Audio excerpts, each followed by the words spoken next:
अस्सलाम वालेकुम, good morning. कैसे हैं आप सब लोग? ठीक ठाक हैं, मज़े में है? भाई मज़े में रहना बड़ा ज़रूरी है। उसकी वजह यह है कि अगर आप अच्छा सोचते हैं, मज़े में रहते हैं तो लाइफ आपकी अच्छी हो जाती है। और लाइफ अच्छा करने के लिए ना अच्छी अच्छी बातें करना बड़ा ज़रूरी होता है। तो आज हम शो का आगाज़ करते हैं आर्ट से, यानी कल्चर से।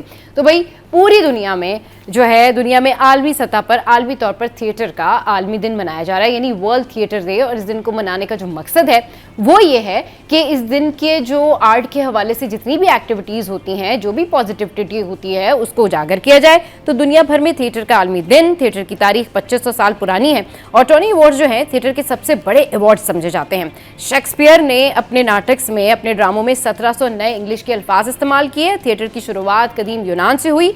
वर्ल्ड थिएटर डे का मकसद लोगों में थिएटर की अहमियत को उजागर करना है।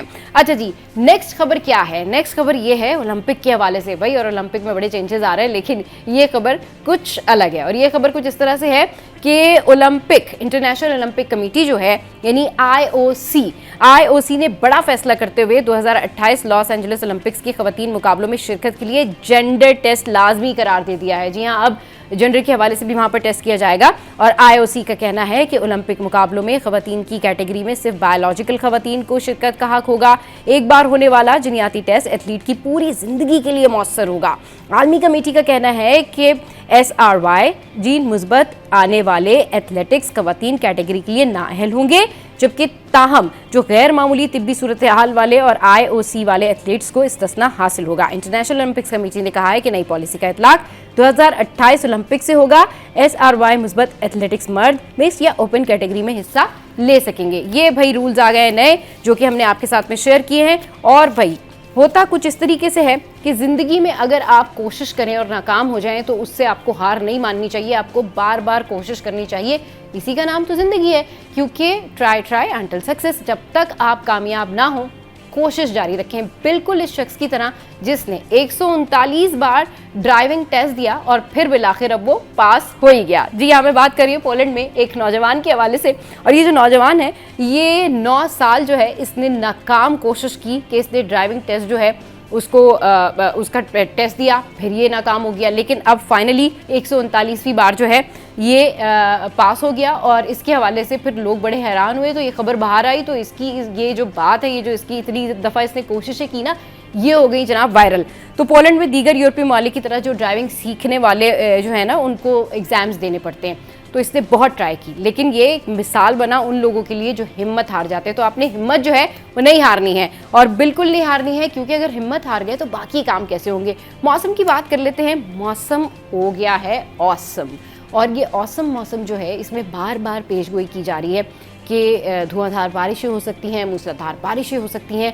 लेकिन फ़िलहाल सिचुएशन जो है वो ऐसी है कि परसों हमने देखा था कि बूंदाबांदी हो रही थी। अब जो आज का मौसम है वो कुछ इस तरह से है कि मतलब जुज़वी तौर पर अबर आलूद रहने के साथ मौसम जो है वो खुश्क रहने का इम्कान है, यानी आज का वेदर ड्राई हो सकता है। अच्छा, शहर में जो दिन के औकात हैं उसमें तेज़ धूप के बाद जो है वो मौसम गर्म रहेगा। कल भी बहुत ज़्यादा गर्मी थी। शहर का जो मौजूदा दर्जा हरारत है वो है जी 25 डिग्री सेंटीग्रेड, और हवा में जो नमी का तनासुब है वो है 80%। तो ये हो गया है जी मौसम। और अब जाएंगे हम ब्रेक पे, लेकिन उससे पहले आपके लिए एक रेमेडी बड़ी ज़बरदस्त, जो कि आपके आंखों के हल्के यानी डार्क सर्कल्स जो है उनको ख़त्म करने में मदद देगा। और ये 2 रेमेडीज़ हैं पैरेलल, और आप ये यूज़ कर सकते हैं। आप यूज़ कर सकते हैं बादाम का तेल, और साथ में आप यूज़ कर सकते हैं टमाटर का रस। ये दोनों अलग अलग रेमेडीज़ हैं, लेकिन जिसको जो सूट करे वो उसके अकॉर्डिंगली यूज़ करे। अब आप बादाम का तेल जो है वो यूज़ कर सकते हैं, और रोज़ाना रात को बादाम का तेल आंखों के नीचे जहाँ पर गहरे स्याह हल्के हैं वहाँ लगाएं। और इसके अलावा फिर 15-20 मिनट लगाने के बाद अगर आप धोना चाहते हैं, वॉश करके सोना चाहते हैं तो सो जाएं। फिर कोई मॉइस्चराइज़र लगा लें आंखों के नीचे, नहीं तो आप बादाम का तेल आंखों के नीचे लगा कर अगर सो जाते हैं, या ये रेमेडी आप 15 से 20 मिनट में करते हैं, जिनको कोई स्किन इन्फेक्शन ना हो, कोई और प्रॉब्लम ना हो, वो यूज़ कर सकते हैं। और सिमिलरली टमाटर का रस भी बिल्कुल ऐसे ही है कि अगर आप टमाटर का रस जो है दिन में एक दफ़ा 15-20 मिनट के लिए लगाते हैं तो आपको बहुत ज़्यादा फ़ायदा होगा। आपके जो डार्क सर्कल्स हैं वो ख़त्म हो जाएंगी। लेकिन ये तमाम रेमेडीज़ आप जब करें जब आपको पता हो कि आपकी स्किन पर इससे किसी किस्म का कोई प्रॉब्लम नहीं होता। बहुत सारे लोगों को टमाटर का रस या टमाटर से प्रॉब्लम होती है और इनकी स्किन पे प्रॉब्लम होती है, लेकिन वो तमाम लोग जिनको इन रेमेडीज़ से कोई प्रॉब्लम नहीं होती ज़रूर अप्लाई करें। 30 डेज़ तक ये रेमेडी करें, इंशाल्लाह उनकी जो आंखों के हल्के हैं वो गायब हो जाएंगे। अब ब्रेक लेते हैं, ब्रेक के बाद वापस आएंगे, फिर करेंगे ढेर सारी बातें।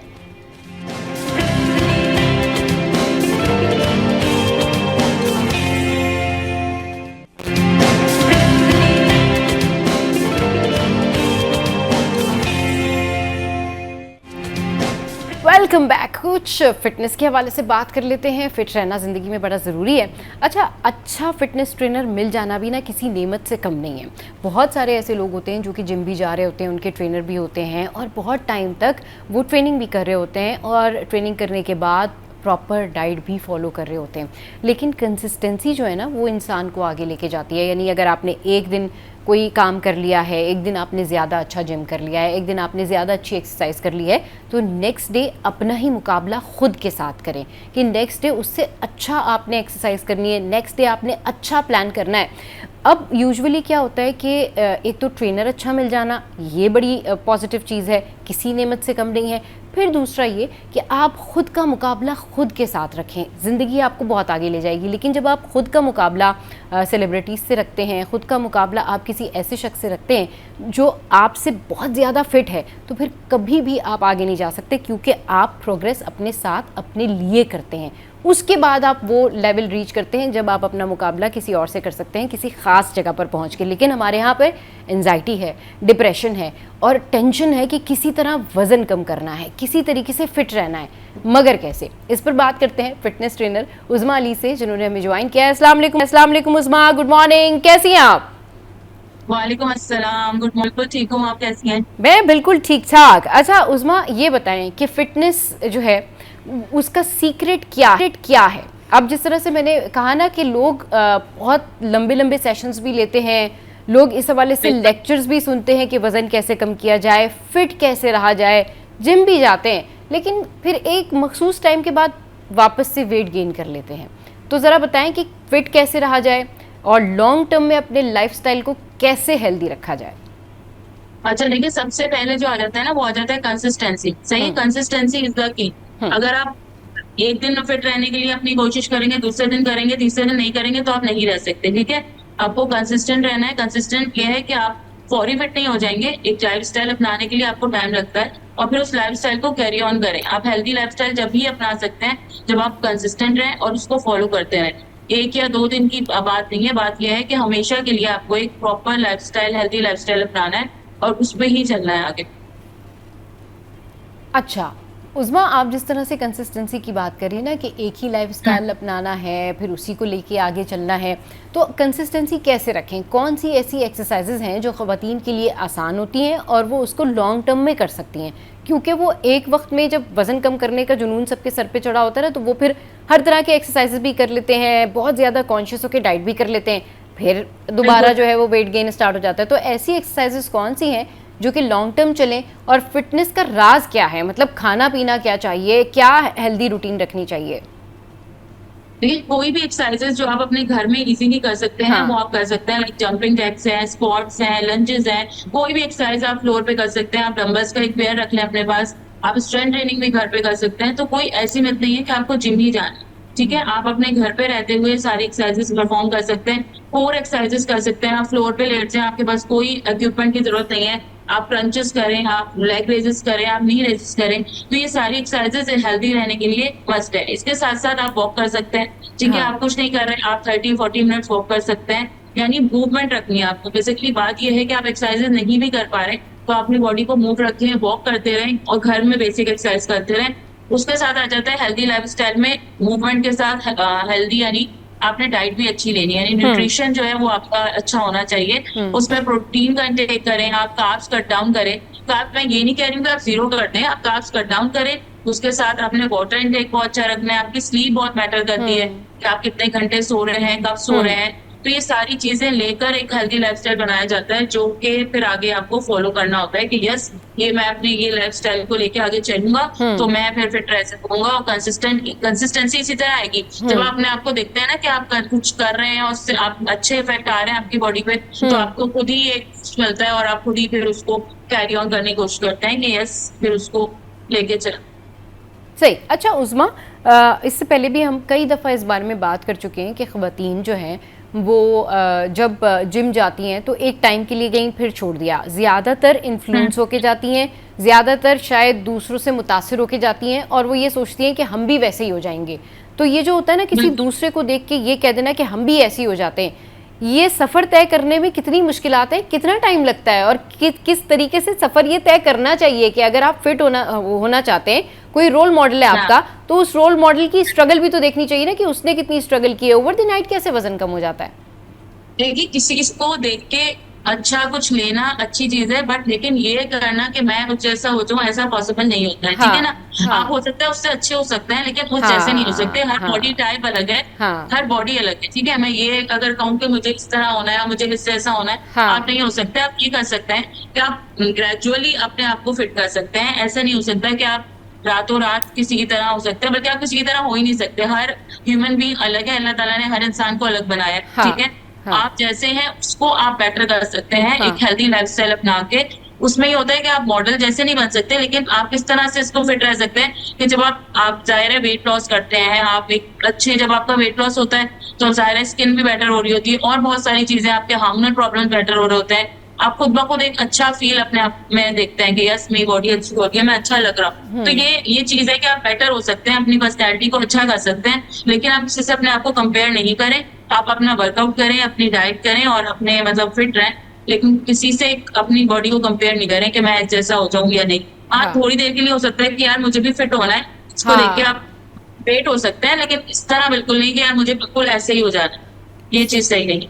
सही। अच्छा उज़मा, ये जिस तरह से आपने कहा ना कि कंपैरिजन नहीं करना चाहिए, वहीं ये बताएं कि हम्म। कौन सी ऐसी एक्सरसाइजेज हैं जो कि ब्लड सर्कुलेशन के लिए अच्छी हैं, लॉन्ग टर्म में ख़वातीन के लिए बहुत अच्छी हैं, जिसके बेहतरीन नताइज हैं। वो कौन सी एक्सरसाइजेज हैं जो कि ख़ातून को फिट रखती हैं लॉन्ग टर्म, और इसके अलावा कौन सी ऐसी डाइट है जो कि जिम के दौरान या एक्सरसाइज के दौरान लेनी चाहिए थ्रू आउट?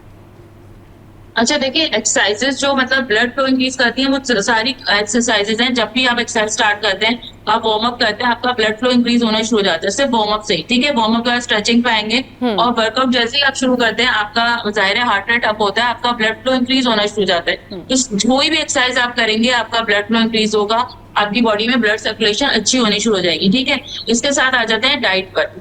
डाइट जब भी आप करना शुरू करें तो डाइट में मैंने अभी आपको बताया कि डाइट को आपने कैसे रखना है कि आपने प्रोटीन का इंटेक ज्यादा रखना है। जब भी आपको वेट लॉस करना है, आपने ये सोच लेना है कि आपको कैलोरी डेफिसिट पे जाएंगे, जब भी आपका वेट लॉस होगा, वरना आपका वेट लॉस नहीं हो सकता। ठीक है, कैलोरीज का इंटेक किस तरह से आपने करना है, कैलोरीज का इंटेक किस तरह से करना है कि आपने प्रोटीन लेना है, कार्ब्स लेना है, लेकिन उनको किस तरह से लेना है, उनकी क्वांटिटी कितनी होनी चाहिए, ये आपने देखना है। यानी आपकी प्रोटीन क्वांटिटी ज्यादा होनी चाहिए आपकी डाइट में, डेली डाइट। सही है, मॉर्निंग में भी जो मील ले रहे हैं, आफ्टरनून में ले रहे हैं, इवनिंग में ले रहे हैं, 3 मील्स मस्ट है। ये नहीं करें कि आप मील्स को स्किप करें। जब मील्स स्किप करते हैं तो आपको फिर ज्यादा मतलब क्रेविंग होती है, फिर ज्यादा आप उसको जब थोड़ी देर बाद ज्यादा खाते हैं तो आप ज्यादा खाना शुरू हो जाते हैं। ठीक है, 3 मील्स लें, वाटर इंटेक करें और उसमें ये रखें कि प्रोटीन का इंटेक बार बार मैं ये कह रही हूँ कि ज्यादा करें। कार्ब में यानी रोटी चावल इस चीजों को आपको कट डाउन करना है, शुगर कट डाउन करनी है, फ्राइड आइटम्स कट डाउन करना है। तो ये चीजें आप अपनी डाइट से कट डाउन करेंगे और हेल्थी चीजें खाएंगे, तो उससे खुद ब खुद आप एक बेहतरी फील करना शुरू करेंगे। उसके साथ साथ डिटॉक्स करें बॉडी को, डाइट अच्छी लें, उसके साथ वाटर इंटेक करें। 3 लीटर्स 4 लीटर्स डेली रिकमेंडेड है कि आपने पानी पीना ही पीना है। उससे ये होगा कि आपका जो मतलब ब्लोटिंग वगैरह वो भी खत्म हो जाती है और आप एक अच्छी उसकी तरफ चले जाते हैं। सही। अच्छा, हेल्दी नाश्ता ब्रेकफास्ट के हवाले से बताएं कि किस तरह से होना चाहिए, ब्रेकफास्ट में क्या क्या चीज़ें लेनी चाहिए, कौन सी चीज़ें ऑल्टरनेटिव डेज पर लेनी चाहिए, क्या स्किप करना चाहिए और क्या नहीं खाना चाहिए ब्रेकफास्ट में, ताकि लोग सबसे फिट रहें। पहले तो ये जी जी, ये जो पराठे खाते हैं ना ब्रेकफास्ट में, ये नहीं खाने चाहिए। और ये अच्छा। ब्रेड और हाँ। व्हाइट ब्रेड और चाय लेकर जो नाश्ता सबका हो जाता है, अंडे पराठे, ये सब खत्म कर देना चाहिए। अच्छा। आपको बॉइल्ड एग्स खा सकते हैं, आप उनका ऑमलेट बना सकते हैं, आप मल्टीग्रेन ब्रेड लें, आप ब्राउन ब्रेड ले लें। सही है, हाँ। उसके साथ आप क्या करते हैं, ओट मील ले सकते हैं, आप ओट मील डेजर्ट बना सकते हैं। उसमें हाँ। आप शुगर मत ऐड करें, आप उसमें थोड़ा सा हनी ऐड करके नट्स ऐड कर सकते हैं, फ्रूट ऐड कर सकते हैं, तो एक हेल्दी ब्रेकफास्ट हो जाता है। यानी कभी आपने एग्स ले लिए, कभी हाँ। आपने ओट मील पे चले गए, ठीक है, उसमें आप डेट्स ऐड कर सकते हैं। यानी आपने हेल्दी चीजों की तरफ जाना है। आपने ये जो पराठे अंडों के ऑप्शंस हैं, इनको मतलब इस तरह फ्राइड चीजें आपने मॉर्निंग में उठते ही आप कार्ब्स का इंटेक कर लेते हो। व्हाइट ब्रेड और चाय के साथ आपने मोस्टली देखा होगा, व्हाइट ब्रेड ले लिया आपने, या तो आपने पराठे खाने हैं। ठीक है, ये ऑप्शन आपको खत्म करने हैं अपनी लाइफ से, तो वही आपका ब्रेकफास्ट अच्छा हो सकता है। और ब्रेकफास्ट करना बहुत ज्यादा जरूरी है। ये जो ब्रेकफास्ट स्किप करके डायरेक्ट लंच पे जाते हैं लोग, ये नहीं होना चाहिए। क्योंकि देखिए, जितना अच्छा ब्रेकफास्ट होगा आपका, इतना ही हेल्दी आप रहेंगे और इतना ही ज्यादा फुल फील करेंगे अपने आप। अगर आप मॉर्निंग में ब्रेकफास्ट स्किप करते हैं तो हाँ। आपको फिर ये होता है कि आपने मतलब डाइट सही नहीं लिया है, आपको फिर बार-बार ये होता है, फिर आप जो नेक्स्ट मील लेते हैं बहुत हैवी कर लेते हैं अपना। सही। अच्छा, और वाटर इनटेक किस तरह से, क्योंकि थ्रू आउट क्या इसमें नीम गर्म पानी पीना चाहिए, टैप वाटर पीना चाहिए, या पानी का इनटेक किस तरह से रखना चाहिए? देखिए, पानी का इंटेक तो 3 टू 4 लीटर्स है, ठीक है? इसमें ये ठंडा पानी नहीं है, नॉर्मल पानी है कि आपने नॉर्मल पानी ले हाँ, सकते हैं, सही। ठीक है? लेकिन वार्म वाटर जो आप कह रहे हो, वार्म वाटर हम रिकमेंड करते हैं कि आप सुबह उठ के लें, ठीक है? तो जितनी अच्छा। ब्लोटिंग वगैरह हो रही होती है, कुछ लोग चिया सीड्स में डिप कर देते हैं रात को, उसको लेते हैं वार्म वाटर गर्म हाँ, करके। लेकिन हाँ, आपने लेमन डाल के, अगर आपको मतलब कोई एसिडिटी इश्यूज नहीं है, तो आप मॉर्निंग में हाँ, एसिडिटी की अगर नहीं है तो लेमन ले सकते हैं आप गर्म हाँ, पानी में, वरना गर्म पानी नॉर्मली भी आप पी लें मॉर्निंग में उठ के, हाँ। तो अच्छा रहता है आपकी बॉडी के लिए, आपकी प्रोटीन के लिए। सही। चलिए जी, बहुत शुक्रिया उज़्मा, आपने हमारे शो के लिए वक्त निकाला और बहुत अच्छी अच्छी हमारे साथ में शेयर की। और बात यही है कि भाई आपने अपनी सेहत का ख्याल रखना है तो लॉन्ग टर्म एक्सरसाइज करें। और सुबह जब आप उठते हैं तो जैसे उज़्मा ने आपको बताया कि आपने थोड़ा सा नीम गर्म पानी पीना है, लेकिन उसके बाद फिर थ्रू आउट आपने टैप वाटर पीना है, नाश्ता अपना स्किप नहीं करना है, अच्छी ग़िज़ाएँ लेनी है और अच्छा सोचना है। चलिए जी, यहाँ वक्त तो एक ब्रेक का, ब्रेक के बाद वापस आएंगे, फिर एक और पर्सनैलिटी है उनसे आपको मिलवाएंगे। हमारे साथ रहिए।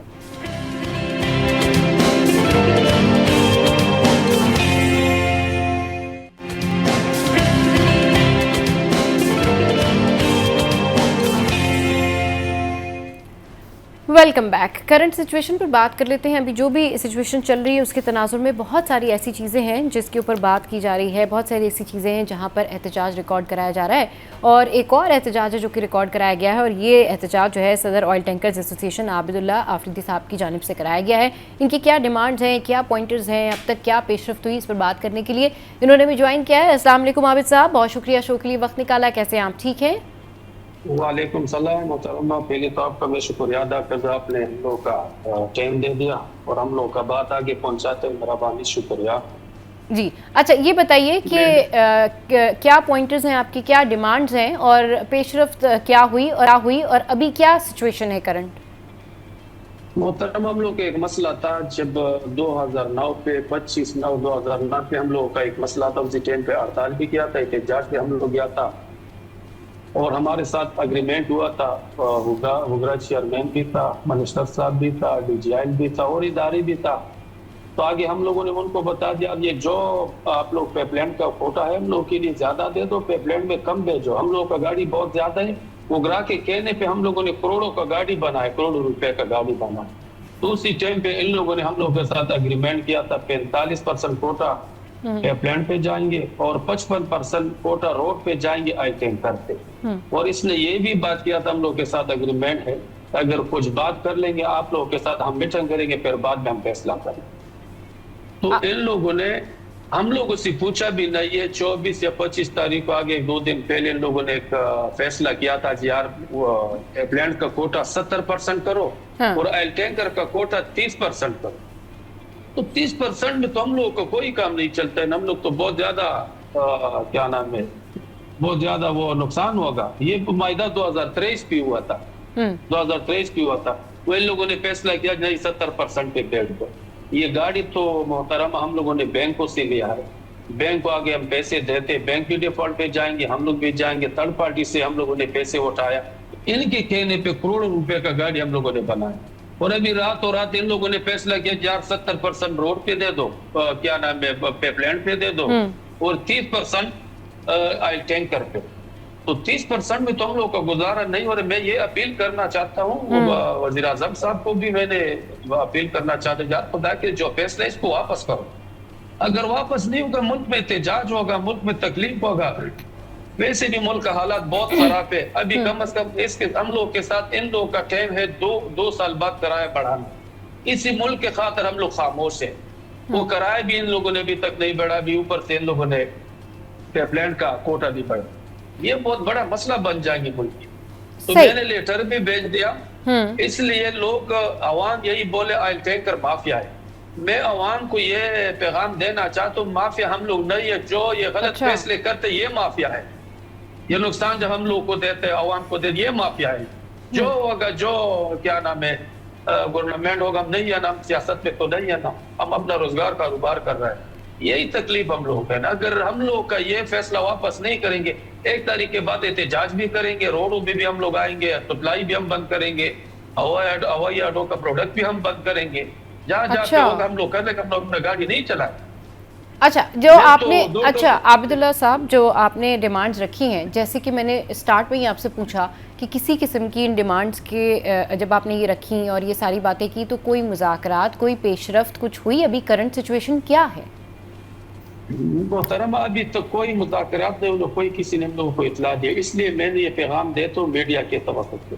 अच्छा। इसलिए मैंने बोला अगर उन लोगों को पता लग जाए, लेटर हमने भेज दिया उनको, यार हम लोग का यही आपके साथ अग्रीमेंट है, अगर एग्रीमेंट अपना अग्रीमेंट ये नहीं मानते हुए तो फिर जाति करेंगे, हम लोग एहतजाज पे चले जाएंगे, क्या करें। अच्छा, तो आपकी डिमांड्स क्या हैं? हम लोग का डिमांड यही, जैसे पहले 55% कोटा हम लोग का था और 45% पेपलैंड का था, वही डिमांड है, वापस करो वो फैसला, वापस करो, हम लोग यही डिमांड है। अच्छा, तो और वहाँ किराया बढ़ाया, किराया अच्छा। किराया बढ़ाया, किराया 2 साल इसके साथ अग्रीमेंट हम लोग का किराए का, अभी तक इन लोग कम से कम 3 साल पूरा होने वाले, हम लोग का किराया नहीं पूरा बढ़ाए इन लोगों को, और दिन पे सब कुछ महंगा हो जाता है। आपको तो खुद पता है, किराया भी नहीं बढ़ाए, किराए का डिमांड भी हम लोग का है। अच्छा, क्योंकि बात यही है ना कि प्रॉब्लम कहीं भी हो लेकिन मसला अवाम के साथ ही होता है, अवाम को ही प्रॉब्लम होती है। अब ये मसला जितनी जल्दी हल हो जाए उतना बेहतर है। इससे पहले आपने जिस तरह से बताया कि इससे पहले भी आपने जो है वो इन्होंने आपसे कहा हुआ था या आपने इनसे कहा हुआ था, आपकी बात हुई, बीच में क्या हुआ? अब मुज़ाकरात आप कह रहे नहीं हुए, किसी किस्म की कोई पेशरफ नहीं हुई, लेकिन उससे पहले क्या हुआ? अभी आपकी लास्ट जो कम्युनिकेशन हुआ उसमें क्या चीज़ें तय हुई? मैं जब पहले 1 महीना पहले भी हम लोगों ने लेटर भेज दिया, फिर बात भी हो गया उगरा के साथ, उगराने का आप लोगों का किराया हम बढ़ाते हैं ना, अभी तक नहीं किया, सिर्फ हम लोग को रुलाते हैं। ये जब हम लोग हड़ताल करेंगे फिर ये मसला हल करते हैं। एक दिन जब पहले हम लोग का हड़ताल हुआ था, मेरे ख्याल में उसी टाइम पे हमद अजहर साहब था, पीटीआई का गवर्नमेंट था, तो मीडिया वाला ने उससे पूछा यार ये पहले तुम लोगों ने क्यों मसला हल नहीं किया? मुझे बोला यार आबिद साहब पहले, मैंने बोला जब तक हम लोग हड़ताल नहीं करेंगे, इस मुल्क में कोई रोडों पे नहीं निकलते, मसला हल नहीं होता है। तो इसलिए मैं अवाम के खातर मैंने लेटर भी भेज दिया, प्रेस कॉन्फ्रेंस भी किया, हाँ। और दोबारा भी इंशाल्लाह के 1-2 दिन बाद दोबारा भी हम लेटर भेज देंगे। हाँ। नहीं होगा फिर हम लोग अपना गाड़ी खड़ा करेंगे, नुकसान पे तो हम काम नहीं कर सकते। सही। तो अभी तक आपके पास जो है किसी किस्म के कोई मुज़ाकरात के लिए कोई नहीं आया, कोई पेशरफ्त के लिए नहीं आया, अभी तक कोई आपकी बात नहीं है, डेडलॉक बरकरार है अभी तक? कोई भी अभी तक नहीं। मैंने अली परवेज साहब को फोन भी किया और मैं उसने फोन नहीं उठाया, शायद बाहर मुल्क में होगा। मैंने लेटर भी भेजा उसके व्हाट्सएप पे, इसके मिनिस्टर सेक्रेटरी के पास भी भेज दिया, उगरा चेयरमैन के पास भी भेज दिया, खुद मोबाइल पे भी मैंने भेज दिया, बोले टीसीएस नहीं आ गया, ईमेल नहीं आ गया, खुद मैंने भेज दिया। अभी तो कोई रास्ता हम लोग के साथ नहीं।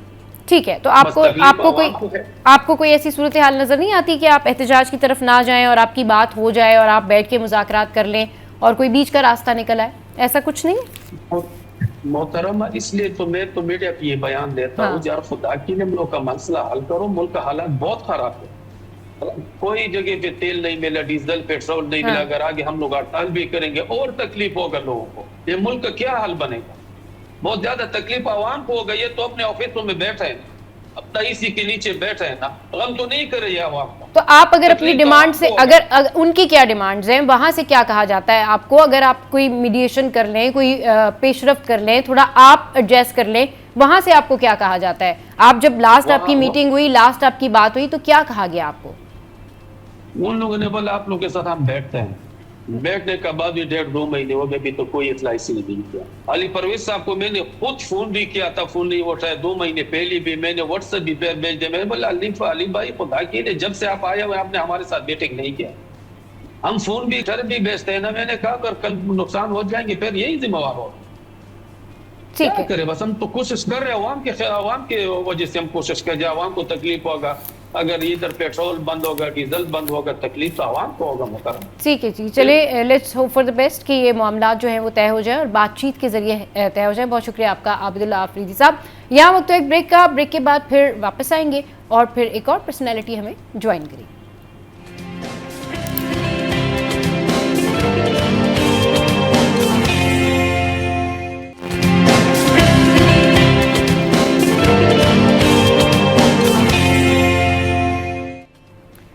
Welcome back. तो भाई अब कुछ हम बात कर लेते हैं एजुकेशन के हवाले से। हमारे यहाँ जो एजुकेशन सेक्टर में बहुत सारे ऐसे मसाइल हैं जिनका सामना रोज़ाना की बुनियाद पर करना पड़ता है। अगर स्कूलों की हालत ज़ार से स्टार्ट करें ना और कॉलेज यूनिवर्सिटी तक, तो बेसिक प्रॉब्लम्स ही इतने हैं कि आप जब हाई क्वालिफिकेशन की बात करते हैं तो आप सोचते हैं कि यहाँ पर तो बिजली ही नहीं है, स्कूल्स के अंदर तो बुनियादी सहूलियात ही नहीं है। गवर्नमेंट जो स्कूल है मैं उनकी बात कर रही हूँ, और कुछ जो इंग्लिश या प्राइवेट स्कूल हैं, जाहिर सी बात है वहाँ पर तो उस तरह की सहूलियात हैं कि वो स्टूडेंट्स जो है वो डिफरेंट कैटेगरीज़ में डिफरेंट तरीके से आगे बढ़ सकते हैं। मगर उन लोगों का क्या जो कि उन स्कूल्स को अचीव नहीं कर पाते, वहाँ पर नहीं जा पाते, वहाँ पर बुनियादी सहूलियात नहीं है, और फिर उसके बाद यहाँ से लेके मतलब ये बेसिक चीज़ों से लेके अगर आप हायर एजुकेशन तक जाते हैं तो फिर आपको पता चलता है कि आपको बहुत सारी चीज़ें जो हैं वो फेस करनी पड़ती हैं। कभी रिज़ल्ट्स के इशू होते हैं, कभी वालिदैन का एहतजाज, कभी असातिज़ा की जानिब से एहतजाज, कभी रिज़ल्ट आने के बाद जो है वो प्रॉब्लम, कभी इम्तहानों के अंदर चीटिंग माफिया सरगर्म एंड ऑल दैट की बहुत सारी ऐसी चीज़ें होती हैं जो कि हमारे एजुकेशन सिस्टम को नाकिस बना रही होती हैं या उसकी बेस कमज़ोर कर रही होती हैं। अभी करंट क्या सिचुएशन है, कहाँ हमारी जो एजुकेशन की प्लानिंग है, स्ट्रेटजी है, उसमें क्या हो रहा है, इस पर बात करने के लिए जो है वो हमारे साथ अख्तर साहब मौजूद हैं जो कि एजुकेशनिस्ट भी हैं। उनको वेलकम करते हैं शो में। अस्सलाम वालेकुम सर, कैसे हैं आप? ठीक ठाक हैं? वालेकुम अस्सलाम। वालेकुम अस्सलाम। अच्छा, क्या हो रहा है सर आजकल एजुकेशन डिपार्टमेंट में? वैसे फ़िलहाल जो करंट सिचुएशन है उसमें तो यही है कि अब जो ऑनलाइन क्लासेस हैं वो होंगी, और जो लॉकडाउन का कहा जा रहा है, स्मार्ट लॉकडाउन के हवाले से कहा जा रहा है, तो उस हवाले से अब यूनिवर्सिटी के स्टूडेंट्स भी जो हैं वो ऑनलाइन होंगे। स्कूल्स में क्या सिचुएशन है, ओवरऑल क्या करंट सिचुएशन है, इस हवाले से बताइए। देखिए, ये तो गवर्नमेंट की जो है प्लानिंग और पॉलिसीज का एक हिस्सा है, काबिल गौर हैं ये चीज़ें, क्योंकि एजुकेशन एक सूबाई सब्जेक्ट है तो सूबाई हुकूमतें जो है इसके लिए फैसला करती हैं। मगर क्योंकि इंटरनेशनल सिनेरियो के अंदर जब भी कोई बात होती है तो फेडरल गवर्नमेंट जो है वो डायरेक्शंस दे रही होती है। जो फेडरल गवर्नमेंट की मिनिस्ट्री ऑफ एजुकेशन या जब प्राइम मिनिस्टर बात करें तो दैट मीन्स कि ये पूरे पाकिस्तान के लिए एप्लीकेबल है। तो प्राइम मिनिस्टर साहब ने कुछ इस तरह की कफायतशारी की बातें भी की हैं। पेट्रोलियम प्राइसेस के इश्यूज हैं, एनर्जी क्राइसिस के इश्यूज हो सकते हैं, तो उसके लिए हम क्या क्या कर सकते हैं, बजाय स्मार्ट लॉकडाउन लगाने के मार्केट्स का डे लाइट का एक प्रोग्राम कर दिया जाए। कम से कम स्कूल को सबसे पहले बंद कर दिया जाता है, ये नहीं करना चाहिए। तो सूबाई हुकूमतें भी उसी तरह से फॉलो कर रही हैं। जैसे कि पहले अनाउंसमेंट हुई थी पंजाब प्रोविंस में कि अब हम 15 अप्रैल के बाद स्कूल खोलेंगे, और क्योंकि वहाँ पर एग्जाम्स भी शेड्यूल बोर्ड के इसी तरह से हुए हैं। सिंध के अंदर जो एग्जाम्स है वो पहले 30 मार्च से शेड्यूल थे मैट्रिक के, बट बाद में 7 से स्टार्ट होने वाले हैं। तो अब जाहिर है कि सिंध हुकूमत भी उसी तरह से उन्होंने 31 तक स्कूल्स बंद करने, मगर तालीमी साल 1 अप्रैल 2 अप्रैल से बाकायदा प्रॉपर शुरू करने के लिए कहा गया था। और जितने इम्तिहानात ऑलरेडी शेड्यूल थे और उनको भी वक्त पे लेने की डायरेक्शंस दी गई थी। मगर anything can be happen any time. But हमारी all Pakistan private school federation ने वाज़ेह तौर पे ये कह दिया गया है कि सबसे पहले कोविड के अंदर भी आपने तालीमी इदारों को बंद किया। हालांकि अगर दूसरी जंग अजीम हुई थी उस वक्त देख लीजिए, हिटलर की हम बात करते हैं, हिटलर ने उस वक्त ये कहा कि उस्ताद जिंदा रहने चाहिए और उस्तादों को खंदकों के अंदर जगह दे दीजिए, वो हमारे बच्चों को पढ़ाएं ताकि हमारे नौजवान तालीम याफ्ता हों और तैयार हों। और इसी तरह से और कई मिसालें मौजूद हैं कि तालीम के सिलसिले को किसी भी सूरत में स्टार्ट रखना चाहिए। देखें, एजुकेशन, राइट टू एजुकेशन एक बच्चे का फंडामेंटल राइट है। राइट टू एजुकेशन का मकसद यह है कि उसका फंडामेंटल राइट पूरा करना पहली तरजीह होनी चाहिए। अब आपने, चलो जी अच्छी बात है, आप अगर जैसे 4 दिन की आपने एडवाइजरी दी थी फेडरल गवर्नमेंट ने कि प्राइवेट ऑफिस जो है 4 डेज के लिए खोले जाएं, चलो ठीक है, अल्लाह का बहुत शुक्र है कि पाकिस्तान में अभी तक हालात बेहतर हैं। मगर उसके बावजूद अगर आपकी पॉलिसी हम बिल्कुल फॉलो करेंगे। इसी तरह से 4 दिन स्कूल को रखें, आप वीकेंड्स कर लें, फ्राइडे सैटरडे संडे आप ऑफ कर दीजिए स्कूल्स का। ये तजवीज़ कीजिए कि आप सबसे पहले कहते हैं जी शट डाउन कर दें, आप स्कूल शट डाउन कर दें। जैसे तालीम तो गैर जरूरी है, इसकी तो कोई जरूरत ही नहीं है। यानी कि फंडामेंटल राइट चाइल्ड का जो एजुकेशन, राइट टू एजुकेशन है, जो खुद कानून बनाया हुआ है, उसकी खिलाफवर्जी की जा रही है। बुनियादी हक उसका छीना जा रहा है, उसको शऊर देना नहीं चाहते, उसको पढ़ाना नहीं चाहते। पिछला पास्ट एक्सपीरियंस हमारा कोविड का बहुत बुरा गुजरा है। बच्चे एजुकेशन में दिलचस्पी खत्म हो गई थी, टीचर्स मार्केट में शॉर्ट हो गए, ट्रेन टीचर्स अवेलेबल नहीं थे, क्योंकि फिर टीचर्स को सैलरीज कहाँ से देंगे। तो इसीलिए हमारी हमेशा इल्तिजा ये रही है कि आप तालीमी इदारे कभी बंद ना करें, अगर करना भी है तो आप पहले तो बिजनेस ऐसे गैर जरूरी चीजें बंद करें। डे लाइट में 4 डेज शॉपिंग हो, फ्राइडे सैटरडे संडे मार्केट्स खोलें, जब इंडस्ट्री बंद हो, जब स्कूल भी बंद हो, तो वो एनर्जी आप वहां यूज करें। फिर वहां रात 8 बजे तक करें, 9 बजे तक करें, 10 बजे तक करें, जो आपकी एक प्लानिंग होती है। प्लानिंग का फुकदान है, स्टेक होल्डर से पूछा नहीं जाता हमारी जरूरियात क्या हैं, लॉ के बरक्स जो है फैसले कर दिए जाते हैं जो कि नहीं होने चाहिए। सही। चलिए जी, बहुत शुक्रिया अख्तर साहब, आपने हमारे शो के लिए वक्त निकाला और अपनी रिजर्वेशंस जो हैं वो बताएं कि तालीमी इदारे जो हैं वो बंद नहीं हो। बहुत सारे जो पेरेंट्स हैं वो इस हवाले से बात भी कर रहे हैं कि ये जो अब इन्होंने ऑनलाइन क्लासेस करने का कहा है, इससे बहुत सारे बच्चे जो हैं वो मुतासिर होंगे। ऑल्दो ऑनलाइन भी क्लासेस होती हैं, लोग सेशंस ले सकते हैं, पढ़ सकते हैं, लेकिन एक मेंटल ग्रूमिंग होती है, प्रैक्टिकल एक्टिविटी होती है, इन्वायरमेंट होता है, उससे जो है वो स्टूडेंट दूर हो जाएंगे। चलिए जी, यहाँ वक्त तो एक ब्रेक का, हेडलाइंस ब्रेक के बाद वापस आएंगे, करेंगे ढेर सारी बातें। Stay with us.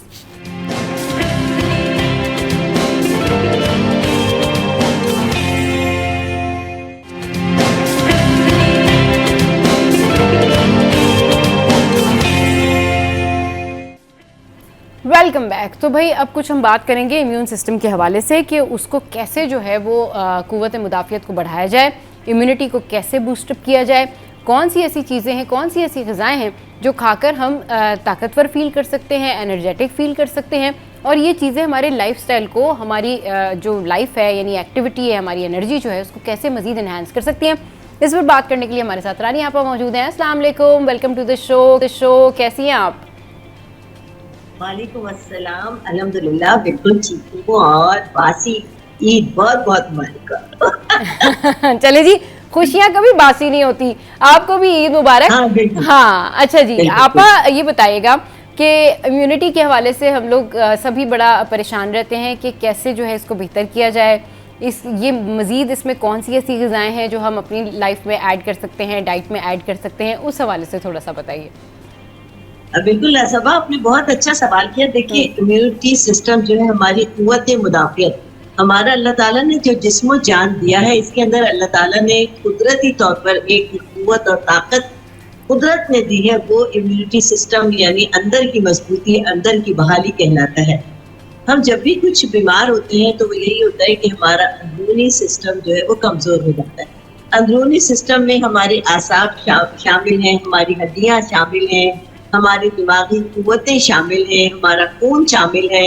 ये तमाम चीज़ें मिलकर जो है हमारी कुव्वत मुदाफ़ियत को, हमारी अंदरूनी ताकत को स्ट्रॉन्ग करती है। जब हम अंदर से स्ट्रॉन्ग होते हैं तो ऑब्वियसली बाहर से भी स्ट्रॉन्ग होते हैं, और जब हम बीमार हो जाते हैं तो उसका मतलब यही होता है कि हम अंदर से कमज़ोर हो गए। असल में अगर अंदर से हमारी कुव्वत सही होती है तो जो हम अपनी बीमारी का जो वज़ाहिर नज़र आ रही है उसका ट्रीटमेंट करते हैं, तो अगर अंदर से मजबूत है तो हमारी बॉडी उन दवाओं को भी कबूल करती है और उसका असर भी हम पर बेहतरीन तरीके पर होता है। होता ये कि हमारा ज़्यादातर जो इंहिसार है वो दवाओं पर होता है, लेकिन कुदरत, जो मैं बार बार कहती हूँ कि हम इस ज़मीन की पैदावार हैं, इस ज़मीन में ही हमारी बका है और इसी में हमें लौट कर जाना है। अल्लाह ताला जो कादिर मुतलक है, जब उसने हमें एक इंसान को बनाया, एक जिस्म जान बनाई, तो उसमें इस ज़मीन में पोशीदा, इसी मिट्टी से उसने हमें बनाया, इसी ज़मीन में पोशीदा जो चीज़ें हैं, अल्लाह ताला ने कुछ अपने मखसूस बंदों को इसके लिए रिजर्व कर दिया कि भाई आप तहकीक कर ली, ये ज़मीन और आसमान मैंने आपके लिए पैदा किए हैं। तो उसमें से चंद लोगों में से शायद अल्लाह ने मुझे भी चुना हो।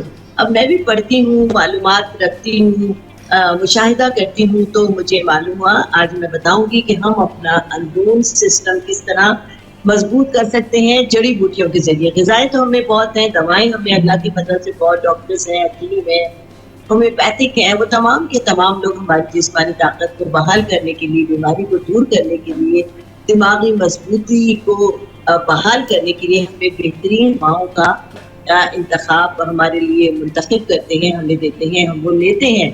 लेकिन अगर अंदर से ही स्ट्रांग नहीं होंगे, अंदर से ही जिस्म जान कबूल नहीं करेगा, तो वो दवाएं कैसे कामयाब हो सकती हैं। आज मैं आपको बताऊंगी कि किस तरह कुदरत की दी हुई जड़ी बूटियों से हम अपने आप को बहुत स्ट्रांग बना सकते हैं। जी बिल्कुल बताइए कैसे हम बेहतर कर सकते हैं इम्यूनिटी। देखिए, इम्यूनिटी को स्ट्रांग करने के लिए जो फल है अल्लाह की तरफ से वो सभी जानते हैं, जिसमें सरे फहरिस्त अनार है, केला है, अमरूद है, सेब है। ये ऐसी चीजें हैं जो हमारे जिस्म के अंदर खून फराहम करती हैं। हमें तमाम चीज़ों की ज़रूरत होती है कि आयरन भी हम लें, जितने विटामिन हैं वो हमारे जिस्म की मजबूती में अहम किरदार अदा करते हैं। इसमें मैं आज चंद जड़ी बूटियों का जिक्र करूंगी जो हमारे इम्यून सिस्टम को बहुत मजबूत कर सकती है। और इम्यून सिस्टम हमारा दिमाग से लेकर जिस्म जान तक होता है। कुछ आजकल आपने बहुत ज्यादा सुना होगा कि डायमेंशिया का मर्ज जो है बहुत ज्यादा आम हो रहा है। उसमें क्या है कि भूलने की बीमारी बहुत ज्यादा हो रही है। उसकी वजह ये कि दिमाग का जो सिस्टम है वो कमजोर पड़ गया है। और आजकल बहुत लोगों के साथ ये है। दिमागी कमजोरी को दूर करने के लिए एक बहुत ही कीमिया जड़ी बूटी मैं आपको बता रही हूँ। उसका नाम है बरहमी बूटी।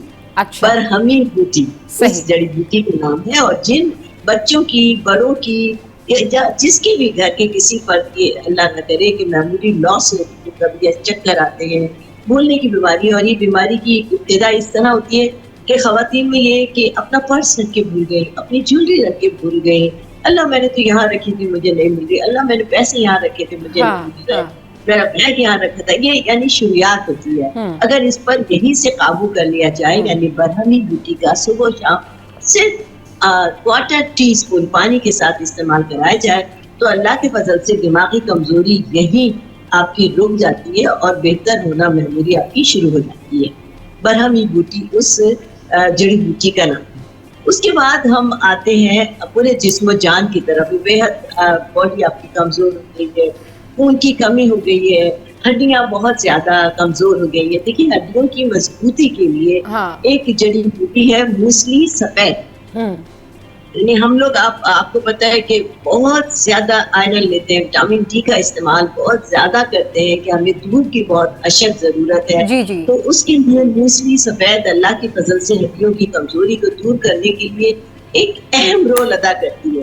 कि आप कुदरती तौर पर सफेद कलर की छोटी छोटी सी लकड़ियां सी होती हैं, ये मूसली सफेद कहलाती है। इसको पीस कर पौधे बनाए, बाद में मैं आपको बताती हूँ प्रोग्राम के बाद में आखिर में कि किस तरह इसके आप एक फक्की बना सकते हैं, अपने पास पीस कर रखें और दिन में 2 से 3 बार। बरहमी बूटी और मूसली सफेद, ये आपने दोनों कहे। बरहमी बूटी दिमाग के लिए, रखें सारी चीजें किए। आप वो छोटे बच्चे जो दिमागी तौर पर कमजोर हैं, जिनका पढ़ाई में दिल नहीं लगता, जिनको सबक नहीं होता, स्कूल जाने से भागते हैं, परेशान होते हैं, पढ़ाई से दूर भागते हैं, उनके लिए कीमिया है बरहमी बूटी। वो जो बच्चे जो स्टूडेंट हैं, अपनी स्टूडेंट लाइफ गुजार रहे हैं, पढ़ रहे हैं, चाहे बच्चे हो चाहे बड़े हो, वो जरूर अपने इस्तेमाल में रखें बरहमी बूटी। इसको पीस कर पाउडर बना लें और क्वार्टर टी स्पून सुबह और शाम को सादे पानी के साथ अल्लाह के फजल से दिमागी कमजोरी बेहतर होना शुरू हो जाएगी, बल्कि दूर हो जाएगी। मूसली सफेद हड्डियों की कमजोरी के लिए है। इसमें सफेद लकड़ियां होती हैं। ठीक है, ये इस बारे में मजीद भी बात करते हैं। ब्रेक लेते हैं, ब्रेक के बाद फिर डिस्कशन को कंटिन्यू करते हैं।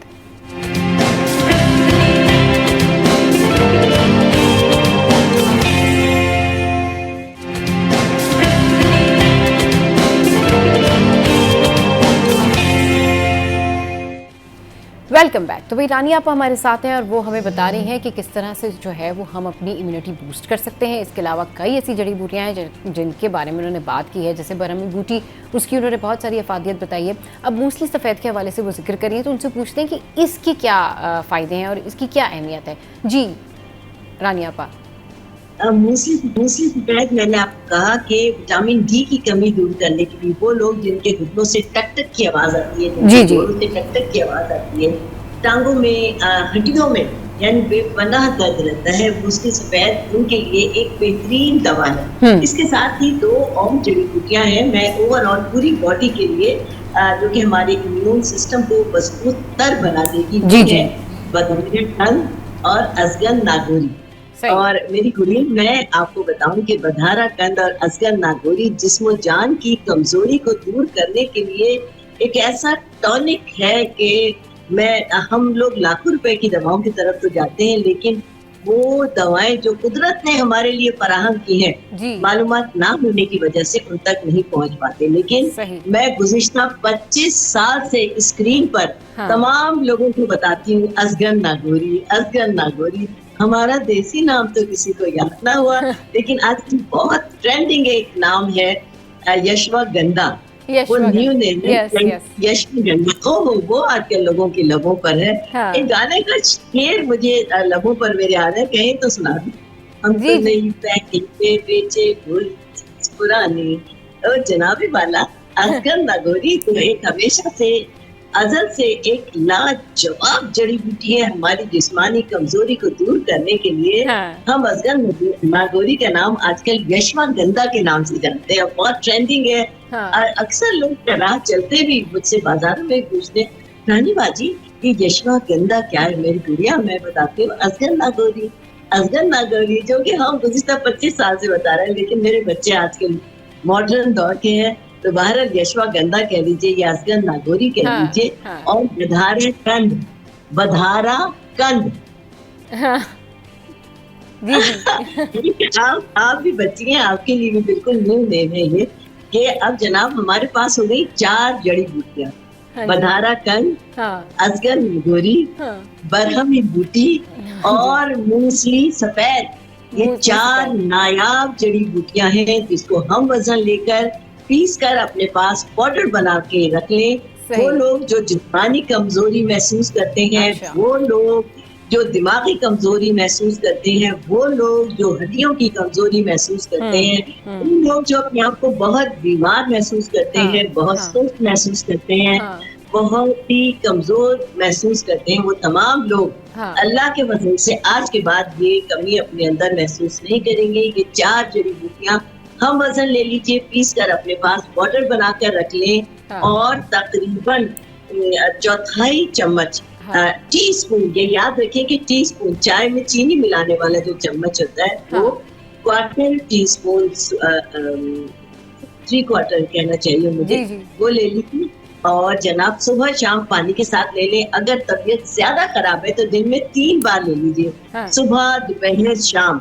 ये आपके खून की कमजोरी दूर करेगा, आपके यानी जो हमारे मसल्स हैं, आसाबी कमजोरी जिसे कहते हैं, वो दूर करेगा, दिमागी कमजोरी दूर करेगा, आपके खून की कमी दूर करेगा, आपकी हड्डियों को मजबूत और तवाना बनाएगा और इंशाअल्लाह ताला आपका इम्यून सिस्टम, जिसे हम कुव्वत मुदाफियत कहते हैं, एक हफ्ते के मुसलसल इस्तेमाल से अल्लाह के फजल से इसमें बेहतरीन इजाफा हो जाएगा। लेकिन यकीन जो है बड़ी ताकत रखता है। मैं आपको बताऊं, सुबह गुड़िया के पिछले दिनों मुझे पहले डेंगू हुआ और उसके बाद चिकनगुनिया हो गया। मुझे डॉक्टर ने कहा कि 6 माह तक आप बिस्तर से नहीं उठ सकते। अल्लाह की वजह से आज मैं आपके सामने सही सालिम सेहतमंद। इसका इलाज मेरे बेटे हकीम मुस्तफा रहमान ने किया। उन्होंने मुझे ऐसी अद्वियात खिलाई, आप यकीन करें मेरा खून बिल्कुल खत्म हो गया था। और एक खून बनाने का मैं कीमिया जो मेरे बेटे ने मुझे इस दौरान पिलाने आपको बता रही हूँ। ये वो तमाम लोग जो अपने आप को बहुत कमजोर महसूस करते हैं, खून की कमी अपने अंदर महसूस करते हैं, वो अनार का रस निकाल लें, अनार का जूस निकाल लीजिए और उसके अंदर जो पान खाने का चूना होता है, सभी जानते हैं, हमारे घरों में तो बहुत पान खाए जाते हैं। पान खाने का जहाँ चूना आपने ठंडा किया हुआ है, बुझाया हुआ है, वो एक सकोरी में होता है, किसी पतीले में होता है, किसी शीशे के पैन में होता है या मिट्टी के बर्तन में होता है। तो उसके अंदर खूब पानी भर दे रात को और उस पानी में से आप 2 टेबल स्पून इस अनार के रस में मिलाकर पी लीजिए। अगर पानी नहीं है तो 1 नाखून के बराबर चूना इस अनार के रस के अंदर मिलाकर आप पी लीजिए। आप यकीन करें विद इन वीक इतना माशाअल्लाह से ब्लड आपकी बॉडी में फ्रेश ब्लड बन जाएगा कि आपकी तमाम जिस्मानी खून की कमी दूर हो जाएगी। सही। चूने का इस्तेमाल अपनी लाइफ में बेहतरीन तरीके पर आप करते हैं। सिर्फ इतना 1 नाखून के बराबर चूने का अल्लाह के चूना, आप जो जूस पी रहे हैं उसमें नाखून के बराबर चूना लेकर शामिल करके अनार के जूस में खास तौर से पी लें तो अल्लाह के फजल से जिस्म में से खून की कमी खत्म हो जाएगी। आप देखिए कि मैं 6 महीने मुझे डॉक्टर ने टाइम दिया था, अल्हम्दुलिल्लाह, अल्लाह का मैं जितना भी शुक्र अदा करूं। और नाम उठाना बुखल है, मैं चाहती हूँ खुदा ना करे अगर किसी को कोई ऐसी कमजोरी है, कोई ऐसी बीमारी है, हाँ। तो फौरी तौर पर मेरे साफराते हकीम मुस्तफा अनीसुर रहमान से, क्योंकि अल्लाह ने उसको एक ऐसा इल्म दिया है कि वो जिन मरीजों को डॉक्टर जवाब दे चुके हैं उनको भी खड़ा कर देता है। तो क्यों ना हम सब बहन भाई हैं, मेरे बच्चे हैं, वो भी इनसे पैसे आते हैं। माशाल्लाह, बस ये शिफा देना तो अल्लाह का काम है, और अब किसके हाथ में शिफा है ये भी अल्लाह ही बेहतर जानता है। और बस ये है कि अल्लाह ताला सब पर जो है वो अपना रहमो करम करें, बीमारियों से दूर करें। और आप जैसे अच्छे लोग जब अच्छे मशवरे देते हैं तो ज़ाहिर है लोगों को फ़ायदा होता ही है। इम्यूनिटी के हवाले से आपने बात की और डिटेल में बताया 4 जड़ी बूटियों के हवाले से कि ये तमाम जो जड़ी बूटियाँ हैं अगर ये इस्तेमाल करें तो इससे हाफजा भी बेहतर होता है, खून की कमी भी दूर होती है, हड्डियों के लिए भी बहुत बेहतर है। Overall in general life style को मेंटेन करने के लिए लोगों को क्या खाना चाहिए, कौन सी ऐसी जड़ी बूटी है जिसका इस्तेमाल वो कर सकते हैं जबकि वो बीमार ना हो, लेकिन फिट रहने के लिए ग़िज़ाएँ कौन सी खानी चाहिए, और ऐसी क्या कोई जड़ी बूटी है जिसको आप अपनी नॉर्मल रूटीन लाइफ में खा सकते हैं कि उससे आप ताकतवर रहें, उससे आपकी इम्यूनिटी बूस्ट करे, खून की कमी जो है वो दूर रहे और आप एनर्जेटिक फील करें। जी अच्छा मेरी गुड़िया रानी, मैं तमाम दवाएं भी बताती हूँ, मैंने आपको हर्बल की जड़ी बूटियां भी बताती हूँ, लेकिन एक बात मैं यहाँ आपको बताना, तमाम लोगों को बताना जरूरी समझती हूँ कि मेरे बच्चों, मेरे औलादों, आज जो मेरे बहन भाई जो भी कोई है वो अपने आप को बिल्कुल छोड़े ना। देखिए सिर्फ और सिर्फ खाना खाना खाना, सिर्फ पीना, तो इससे खाना हमारी बॉडी में शामिल नहीं होता। हाँ। उठें, बिस्तर को छोड़ें, वॉक बहुत जरूरी है आपके लिए, वॉक बहुत जरूरी है, चले फिरे, अपने आप को बिल्कुल अपनी बॉडी को मत छोड़ें कि मैं नहीं उठ सकता, मैं नहीं चल सकता, मैं नहीं कुछ कर सकता। बिल्कुल आप कर सकते हैं। दवा भी उसी वक्त काम करती है जब आपके अंदर कुव्वत मुदाफियत हो, आप खुद ठीक होना चाहें। आप खुदारा अपने आप को बिल्कुल मत छोड़ें और आप अपने आप को एक कारआमद इंसान बनाएं। और जो बेकार लोग होते हैं वो धरती का भी बोझ होते हैं और खानदान वालों के लिए भी बोझ बन जाते हैं। कभी अपने आप को बोझ बनाने की कोशिश ना करें। एक्टिव रहिए, एक्टिव रहिए, आप जिंदा हैं, जिंदा रहिए और लोगों को भी जीना सिखाइए। आप ये याद रखें कि सिर्फ खाने से कुछ नहीं होता। अपने आप जब तक आप लोग वो तमाम जी, खाने से कुछ नहीं होता, तब तक आपकी विल ना हो, तब तक आपके इंटेंशन ठीक ना हो, आपका रूटीन ठीक ना हो, आप खुद ठीक होना ना चाहते हो तो फिर प्रॉब्लम होती है। जी बताइए, जड़ी बूटियों के हवाले से आप बता रही थी कैजुअल, जो आप डेली रूटीन में खा सकते हैं। जी जी, और जल्दी उठने की और जल्दी सोने की आदत को अपना लीजिए प्लीज। ईशा के बाद कोशिश करें कि थोड़ी सी वॉक करें और थकने के बाद सो जाएं और सुबह अल्लाह की आवाज के साथ जिस वक्त आपको मौज़न अजान दे रहा है फजर की, उस वक्त आप अपना बिस्तर चुनने की कोशिश करें। आप ये यकीन करें अल्लाह के फजल से आप अपने अंदर एक ऐसी एनर्जी महसूस करेंगे जो आज से पहले आपने महसूस नहीं की होगी। वो तमाम लोग जो सारा दिन सोते रहते हैं उन्हें क्या एनर्जी मिलेगी। ये दिन भर की जो सूरज की किरणें हैं वो भी इंसान को डल करती हैं, ये याद रखें। सुबह में अल्लाह ताला ने तासीर रखी है कि आप उठे, सुबह की हवा का लुत्फ लीजिए, सुबह अल्लाह का नाम लीजिए, अपने बिस्तर को छोड़ दीजिए। और जनाब इसके साथ ही जब आप सवेरे उठे तो बेहतरीन नाश्ता कीजिए, नाश्ते की आदत को अपना लीजिए। वो लोग जो सवेरे नाश्ता नहीं करते, मेरे ख्याल से वो अपने आप के खुद दुश्मन है। अपने दुश्मन बिल्कुल मत बनिए और सुबह नाश्ते में एक अंडा खाइए अल्लाह के फजल से, सादी रोटी के साथ। और अगर चाय पीते हैं चाय पिए, दूध पीते हैं दूध पीजिए। और अगर आपको देसी घी या देसी मक्खन मैसर है तो खुदा के लिए जरूर आप उसका इस्तेमाल करें और सुबह सादी रोटी के साथ वो खाइए। अगर आपके करीब कहीं बकरियां हैं या ऊंट हैं, ऊँटनियां हैं, तो आप दिन में 1 कप या 1 गिलास बकरी का ताजा दूध वही निकलवाएं, वही पी ले, या ऊँटनी का ताजा दूध आप पी लीजिए। आप यकीन करें कि ये मेरा आपसे वादा है, आप मेरी गर्दन पकड़ लीजिएगा अगर एक हफ्ते के अंदर बता रही है बिल्कुल ठीक है, लेकिन अच्छा अंडा खाना चाहिए। इसके अलावा देसी घी आपने बताया। जी जी जी, देसी घी, अंडा। और अगर आपके करीब गाय का दूध तो अल्लाह की फजल से आसानी के साथ अवेलेबल होता ही है। गाय का दूध बहुत अच्छा है, हल्का होता है, दूध हजम होता है। इसके साथ ही अगर बकरी का दूध आप लोगों को कहीं मिल जाता है तो आपको कुछ नसीब है, वही निकलवाएं, वही पीजिए। और 1 हफ्ते इस दूध के मुसलसल इस्तेमाल के बाद अपने आप को, अपनी सेहत का जायजा लें और मुझे जरूर बताएं कि रानी आपा इससे हमें क्या फायदा हुआ, क्या नहीं हुआ। लिखकर गारंटी के साथ मैं आपको दे रही हूँ, 7 दिन का इलाज या अगर बकरी का दूध मैसर नहीं है तो ऊँटनी का दूध आप पी लीजिए। अच्छा। बस अल्लाह ने आपके लिए इसमें कैसी शिफा रखी है, जो बीमार लोग हैं प्रोग्राम देख रहे हैं, अल्लाह सबको सेहत कामिल अता फरमाए आमीन, और आमीन। इम्यून सिस्टम को स्ट्रॉन्ग करने के लिए, कुव्वत आमीन। मुदाफियत को बढ़ाने के लिए जी, जी। मैंने 4 चीजें बता दी हैं जो कीमिया है, ये अपने पास लिख लीजिए, हाँ। लिखकर बना कर रख लीजिए, इसको इस्तेमाल करें। बधारा कंद, अजगर नागूरी, बरहमी बूटी और मिश्री सफेद, सही। ये 4 चीजें हैं। 50-50 ग्राम लेकर इसको पंसारी से वहीं के वहीं पिसवा लीजिए, किसी बोतल में रख लीजिए और पानी के साथ आप सुबह शाम इसका इस्तेमाल करें। अगर ज्यादा कमजोरी है तो आधा टीस्पून ले लीजिए, अदरवाइज 1/4 यानी क्वार्टर टीस्पून पानी के साथ सुबह शाम लें। अल्लाह के फजल से बच्चे, बूढ़े, जवान हाँ। सब इस दवा को इस्तेमाल कर सकते हैं और आप देखें कि जड़ी बूटियों की क्या ताकत है और रानी आपा ने क्या कहा है। और मैं चाहती हूँ कि जो तमाम लोग बीमार हैं कोई बीमार न रहे। सबसे देखिए हमारे मुल्क में इतनी परेशानियां हैं कि आदमी बिला वजह ही बिस्तर से लगा जा रहा है परेशानियों की वजह से। बिल्कुल आप परेशानी को मत अपनाएं, सब कुछ मुंजाने बल्ला है, जी। सब कुछ बेहतरीन हल हमें दे देगा। आप जरूर अपनी सेहत अच्छा का ख्याल अच्छा, रखिए। नाश्ते का जिस तरह से आपने बताया, नाश्ते का जिस तरह से आपने बताया कि जी, अंडा जी। खाना चाहिए या फिर जो है वो दूध लेने चाहिए, देसी घी खाना चाहिए, लेकिन बहुत सारे लोग क्योंकि डाइट कॉन्शियस हैं तो वो देसी घी का इस्तेमाल नहीं करते, तो उनके लिए क्या अल्टरनेटिव है कि वो क्या कर सकते हैं, नाश्ते में क्या खा सकते हैं? और जो डाइट नहीं करते वो भी समटाइम्स जो है देसी घी नहीं खाते, तो एक अच्छा हेल्दी नाश्ता क्या हो सकता है? मेरी गुड़िया रानी, यही तो हमारी बर्बादी का सबब है कि हमने देसी घी, देसी मक्खन का इस्तेमाल छोड़ दिया है। हर तमाम चीज केमिकल वाली को इस्तेमाल करते हैं और खुश होते हैं।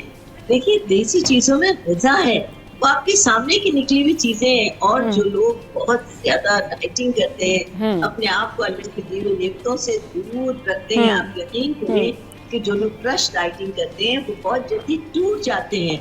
वो दुबले नहीं हो रहे, वो अपने आप को तोड़ रहे हैं। अपनी सेहत को खत्म कर लीजिए। आप अपनी सुबह दोपहर शाम जो खाना है वो खाइए, हाँ। लेकिन आप उसमें फैट चावल का इस्तेमाल आप कम करें। देसी घी आपको ना मोटा करेगा, वो आपको तो एनर्जेटिक करेगा, आपके अंदर ताकत देगा। देसी घी जरूर खाइए, सुबह शाम खाएं, दोपहर खाएं। देसी घी कीमिया है, बेहतरीन है आपके लिए। और जब तक लोग देसी घी पर रहे, किसी किस्म के उनको हार्ट की प्रॉब्लम्स नहीं थी, किसी किस्म की कोलेस्ट्रॉल की प्रॉब्लम नहीं थी। वो देसी घी को छोड़कर, कुदरत के दिए हुए तोहफे को छोड़कर, जब से ये केमिकल की चीजों की तरफ गए हैं तब से ही हार्ट प्रॉब्लम्स है, तब से ही तमाम। आप एक सूखे साके आदमी को भी आप देखेंगे तो वो ये कहेगा कि नहीं जी मुझे हार्ट का प्रॉब्लम है, कोलेस्ट्रॉल का प्रॉब्लम। भाई तुम्हारे अंदर कोलेस्ट्रॉल है कहाँ, लेकिन उसको प्रॉब्लम है। ये तमाम चीजें हमारी बेजा जंक फूड का इस्तेमाल। चलिए ठीक है, बिल्कुल डिस्कशन कंटिन्यू करते हैं यहीं से, लेकिन यहाँ वक्त तो एक ब्रेक का, ब्रेक के बाद वापस आएंगे, फिर मजीद जो है बहुत सारी बातें करेंगे रानी आपा के साथ और उनसे पूछेंगे कि स्किन जो है उसको कैसे खूबसूरत बनाया जा सकता है।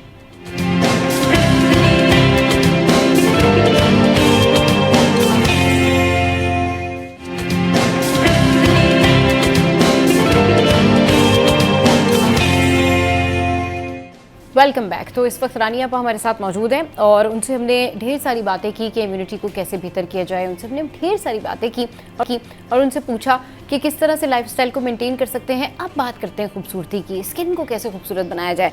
रानी आपा, हर किसी को क्रेज़ है कि उसका रंग गोरा हो जाए, स्किन चमकदार हो जाए और ग्लो ग्लो आ जाए, तो क्या रेमेडीज़ हैं आप हमारे साथ में शेयर कीजिए जिससे लोगों की स्किन बेहतर हो जाए। देखो गोरा होना है, और देखिए गोरा होना ही खूबसूरती की अलामत नहीं है। हाँ। ये तो कुदरत की तरफ से है कि आपको फुल बॉडी जाहिर है। हाँ। हाँ। लेकिन असल में जब आप गोरे नहीं हैं, हाँ। तो ये याद रखें कि जब तक स्किन आपकी ग्लोइंग ना हो, इवन ना हो, स्पॉटलेस ना हो, तब तक आपकी खूबसूरती में कमी ही रहेगी। कुदरत जैसे भी आपको स्किन दी है, जैसी भी बॉडी दी है, उसको आप बेहतरीन बनाने की कोशिश करिए। रानी आपा, बिल्कुल आपने जैसे कहा ना कि गोरा होना बिल्कुल भी खूबसूरती की अलामत नहीं है, इंसान को खूबसूरत होना चाहिए और खूबसूरती जब इंसान की सामने आती है जब उसका अंदर का जो सेल्फ है वो खूबसूरत हो। मगर ये रेमेडीज़ वगैरह और ये सारी चीज़ें तो हम आप ही लोगों से पूछते हैं, आप ही लोग हमें सजेस्ट करते हैं कि भाई इस तरह से जो है स्किन का ख्याल रखा जा सकता है, अपने आप को कैसे बेहतर किया जा सकता है। तो उसी तनाजुर में मैंने आपसे पूछा कि हमें बताइए कि स्किन को कैसे बेहतर किया जाए, कैसे खूबसूरत किया जाए और कैसे स्किन पर ग्लो आए। मैं ये बताऊं आपको कि गोरा रंग खूबसूरती में 50% किरदार अदा करता है। मैंने कहीं नहीं कहा कि गोरा रंग खूबसूरती की अलामत नहीं है। गोरा रंग खूबसूरती की अलामत है और 50% जी, गोरे रंग को देते हैं। मैं भी देती हूँ। चिंता की तरफ से इनाम होता है कि गोरा रंग है और गोरे रंग को भी मेंटेन करना चाहिए कि आप जो है प्रेजेंटेबल लगे, आपका चेहरा फ्लोलेस हो, आपकी स्किन फ्लोलेस हो, आपके चेहरे पर दाग धब्बे ना हो, आपके पोर्स ना खुले हो, स्किन सैगी ना हो गई हो, रिंकल्स ना पड़ गई। इसके लिए बेहतरीन पानी का इंटेक बहुत ज्यादा रखें। जितना ज्यादा पानी का इंटेक रखेंगे, कम से कम दिन में 12 गिलास तो पीने हैं, उतना चूंकि अंदर से बॉडी साफ होगी, आपका खून दौरान खून आपका तेजी के साथ आपकी बॉडी में गर्दिश करेगा और हल्का रहेगा, जमेगा नहीं। उससे भी चेहरा फ्रेश होता है और बज़ाहिर चेहरे को फ्रेश करने के लिए तो अंदरूनी तौर से है। आधा दूध आधे पानी का इस्तेमाल, जिसे कच्ची लस्सी कहते हैं, वो जरूर करें। आप कितने भी गोरे हैं और जो गोरे नहीं है, गोरा होना चाहते हैं, वो भी यही करें कि आधा दूध आधे पानी का इस्तेमाल लाजमी तौर पे करें दिन के अंदर।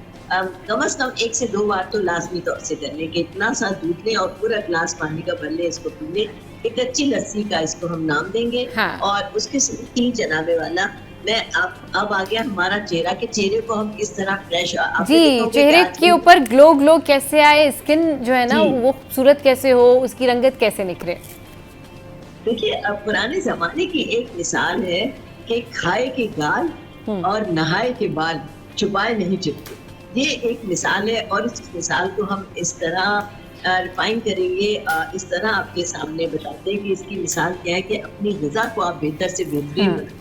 जब आपकी ग़िज़ा अंदरूनी तौर से अच्छी होगी तो आपके चेहरे पर नजर आएगा।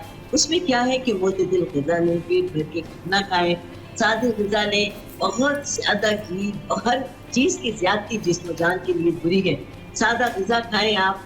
और जनाबे वाला इसके साथ साथ लगाने के लिए मैं आपको बताऊँ कि वो तमाम बच्चियां आजकल जो यंग एज में भी बहुत उनकी स्किन लटक जाती है, लूज हो जाती है, पोर्स खुल जाते हैं, सैगी हो जाती है। और जवान बच्चे क्योंकि बहुत ज्यादा अपने आप को डाइट कॉन्शियस हो गई है, इस जवानी के उम्र में डाइट कॉन्शियस मत हुई। देखिए, अगर वजन बढ़ रहा है तो आप अपनी वॉक पर तवज्जो दीजिए, अपनी एक्सरसाइज पर तवज्जो दीजिए। और खाने में जो आप जितने जंक फूड्स ले रही है, बैठे बैठे आप खा रहे हैं, तो उससे आपको इजाफा हो रहा है। आप फजूलियात को छोड़ दीजिए। दिन में 3 टाइम जो अल्लाह टाइम बनाए, उस टाइम में आप पेट भर के अल्लाह के फजल से खाइए। बाकी आप अपने आप को अनथक काम कीजिए, काम बहुत ज्यादा करें। जो लोग काम नहीं करते और बैठे बैठे खाते रहते हैं कि ये जो ईटिंग हैबिट है ये बहुत बुरी है। इसके साथ ही जब आप चेहरे के लिए मैं बताती हूँ कि माश की सफेद दाल सबने सुनी होगी। आप तकरीबन 1 पाव माश की सफेद दाल का पाउडर, आजकल तो बाजार में इतनी आसानी पिसा पिसाया भी मिलता है, पाउडर ले लीजिए और आप तकरीबन 10 से 15 मिनट के लिए 1 टीस्पून भर के माश का पिसा हुआ पाउडर, या आप खुद अगर दाल को भिगो कर पीसे तो रख लीजिए, वो बहुत ज्यादा यानी कहना चाहिए लेस वाली हो जाती है। अगर पाउडर ले रहे या सूखी दाल पीसते तो ज्यादा बेहतर है। 1 टीस्पून ले और दूध के साथ उसको 10 मिनट के लिए भिगो दीजिए इस दाल को। इतना सा फूल के आटा हो जाएगा। उसके अंदर 1 पिंच बेकिंग पाउडर डाल दीजिए। ठीक है, 1 पिंच बेकिंग पाउडर और और 1 पिंच हल्दी, ठीक, टर्मरिक जिसे कहते हैं, इसी भी हल्दी डालकर और इसका बहुत ही फाइन सा पेस्ट बनाएं।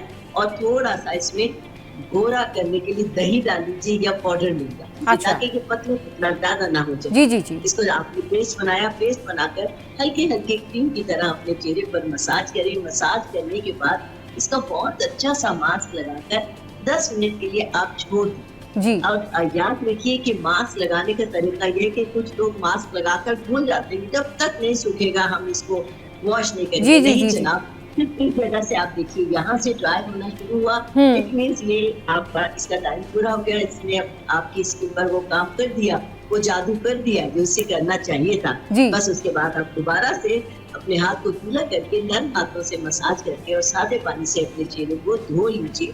आप यकीन करें सबा के जी इतने ऐसे अमेजिंग रिजल्ट हैं जो लोग पार्लर सही, नहीं जाना दैट्स चाहते। ग्रेट, बिल्कुल बिल्कुल। और लोगों को चाहिए ये ज़रूर अपनी स्किन पे अप्लाई करके देखें और रानी आपा जो बताती हैं उसको इम्प्लीमेंट करें और फिर ज़रूर हमें बताएं कि जो आपको फ़र्क है वो कितना पड़ा, रिजल्ट जो है वो क्या रहा। बहुत शुक्रिया रानी आपा, आपने अपना कीमती वक्त हमारे शो के लिए निकाला। चलिए जी, शो में यहाँ वक्त तो एक ब्रेक का, ब्रेक के बाद एक और पर्सनैलिटी हमें ज्वाइन करेंगे जिनसे हम आपको मिलवाएंगे, बस छोटी सी ब्रेक के बाद।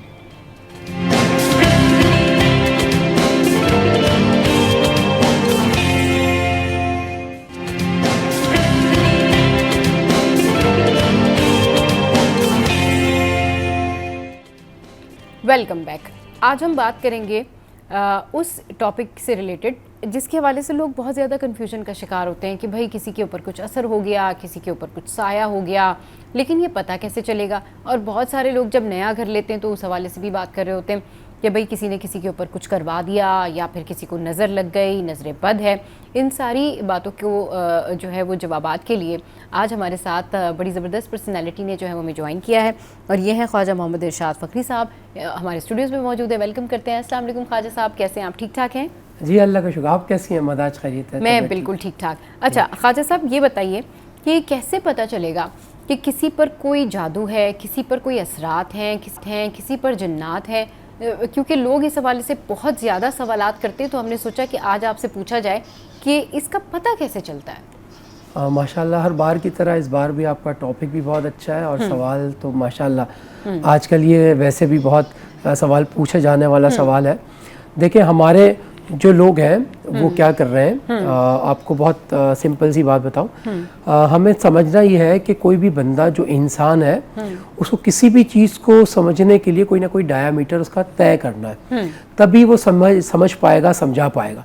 इसकी पहली मिसाल आप ले लें कि एक शख्स ने, मैंने किसी मरीज़ को देखा तो पहले तो मेरी नज़र ने बताया कि इसका चेहरा ऐसा फीका पड़ा हुआ है, नज़र डायग्नोज कर रही है इसको मर्ज़ क्या है। उस मर्ज़ को डायग्नोज करने के बाद उसके सेंसेस ने बताया कि नहीं भाई ये भी हो सकता है, ये भी हो सकता है। जैसे मिसाल ले लें, असरात भी हो सकते हैं, ये झूठ भी बोल सकता है, ये जादू भी हो सकता है, ये जो है ना नफसियातीपन भी हो सकता है। अब ये चार मर्ज है, मुख्तलिफ इनका इलाज है। एक का दवा से इलाज होगा, एक का दुआ से इलाज होगा। अब ये कैसे डिसाइड होगा कि ये दुआ वाला इलाज है या दवा वाला इलाज है, या दोनों ही चलेंगे, या खाली ये बंदा माँ बाप को तंग कर रहा है या आमलीन को तंग कर रहा है, या कोई बात के इस वजह से शादी कहीं करना चाहता है तो इसकी वजह से माँ बाप बहन भाइयों को तंग कर रहा है कि भाई मुझे असरात हो गए या असरात। तो अब ये सबसे पहले हमने ये डिसाइड कर लिया कि इसको हमारी आंख ने बता दिया जी। उसके बाद आमिल के पास कुछ चीज़ें होती हैं देखने को, जब वो सवाल जवाब करता है, कलाम पढ़ता है, आया उसको गशी का दौरा तो नहीं पड़ गया, बेहोश तो नहीं हो गया। अगर वो बेहोश हो गया है तो अब वो यानी जेन्युइन भी बेहोश हो सकता है, असरात में भी बेहोश हो सकता है, और सिमिलर इसी तरह वो एक्टिंग भी कर सकता है। अच्छा। जैसे आपने आजकल वो क्लिप वायरल है बहुत ज़्यादा, तो आपने देखा होगा लोग एक्टिंग करके बता रहे होते हैं कि जी हम पे असरात है। तो अब ये दो बातें हो गई, इसकी आंख ने, इसमें आमिल का कसूर नहीं है, उसको जितने तजर्बात थे, एक आंख से उसने देखा, दूसरा उसने जब पढ़ाई की तो बंदा ज़ाहिरी तौर पर माफ़ कीजिएगा, ज़ाहिरी तौर पर उसने अलामात देखी कि उसमें ऐसी अलामात है कि वो पागलपन के दौरे या पागलपन की हरकतें कर रहा है, या एक बंदे से ज्यादा अनकंट्रोल हो रहा है, यानी एक बंदा उसको कंट्रोल नहीं कर पा रहा, उसमें ताकत इतनी आ गई है। तो ये निशानी असरात की भी है, नफसियातीपन की भी है, और जादू की भी ये अलामत। अब आगे कदम बढ़ेंगे कि भाई ये तो देख लिया हमने, नजर से भी देख लिया और ये हरकतें भी ऐसी कर रहा है, अब कैसे पता चलेगा कि बंदा फेक है या जेन्युइन बंदा है। तो फिर पढ़ाई जब आप करते हैं तो उसको पता चल गया कि भाई ये बंदा फेक है। जिस पर असरात होंगे तो वो नॉर्मल एक्ट नहीं करेगा, और जिस पर असरात नहीं होंगे तो वो नॉर्मल एक्ट करेगा। अब आज वो बंदा जो ड्रामेबाजी कर रहा है और जो नॉर्मल एक्ट कर रहा है, तो जो नॉर्मल एक्ट कर रहा है इसका मतलब है कि वो असरात वाला नहीं है, उसको एक तरफ कर दे। अब वो ड्रामेबाजी एक और जेन्युइन जो असरात वाला केस है, दोनों में फर्क क्या है। तो हम क्या करते हैं, उसको तकलीफ देकर एहसास करते हैं जी, ठीक है। बहुत अच्छे आमिलीन वो होते हैं जिनकी नजर बता रही होती है कि भाई इनके अंदर असरात हैं। जैसे मोबाइल मुझे नजर आ रहा है, मेरे पास मोबाइल है जी जी। इसी तरह असरात नजर आ रहे होते हैं, लेकिन इसकी सेकंड दर्जे की कैटेगरी ये है, आमिलीन को नजर नहीं आ रहे होते। अच्छा। और हर आंख से हर चीज को नहीं देखा जा सकता, सही, ठीक है। जैसे हमारे यहाँ बहुत सारे बैक्टीरियाज हैं, हमारे पास है, हमारे हाथ पे लगे हुए, लेकिन हम नहीं दे सकते। हाँ। उसके लिए खाद किस्म का कोई इक्विपमेंट चाहिए जिससे वो नजर आएंगे।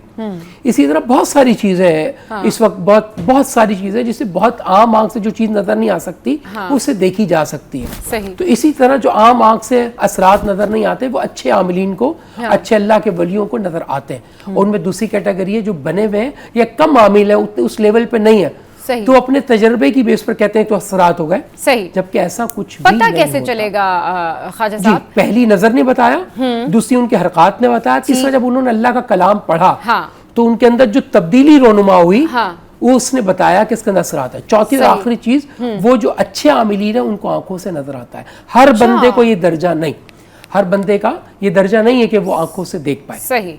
अच्छा, अब आपने बताया कि ये स्टेप्स हैं और इसके बाइस जो है वो पता चलेगा कि इस शख्स पर ये असरात हो गए हैं। जी। इलाज क्या है, लोग किस तरह इलाज करें और सही लोगों से कैसे मिले? क्योंकि बहुत दफ़ा ऐसा होता है ख्वाजा साहब कि ये जहनी बीमारियां भी होती हैं, नफसियाती बीमारियां भी होती हैं और वो भी लोग फिर मिसकैलकुलेट कर जाते हैं और कहते हैं जी असरात है। इस वजह से जो शख्स सफ़र कर रहा होता है, जिसको बीमारी होती है, वो ना रूहानी इलाज करवा पा रहा होता है, ना वो फिर अपना कोई मेडिकली ट्रीटमेंट करवा पा रहा होता है। तो इस हवाले से बताएं कि एक तो सही जज कर लेना, सही जान लेना कि किसी शख्स का मसला क्या है, और उसके बाद फिर जब रूहानी तौर पर रूहानी इलाज के लिए अगर तो उस पर असरात हैं या अगर वाकई उसको कुछ इस तरह की चीज़ें महसूस होती हैं जिसका इलाज रूहानी भी है, तो फिर वो रूहानी तौर पर किन लोगों के पास जाए और जो सही लोग होते हैं वो क्या तरीका इलाज है उनका? देखिए, मैंने बहुत अच्छा इसके लिए ना बहुत अच्छा फार्मूला रखा है।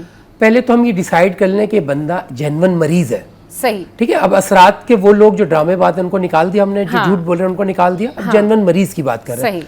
वो सबसे पहले कुछ आयात बय्यिनात सुने, अल्लाह का कलाम सुने, सूरह आले इमरान सुन ले। अच्छा।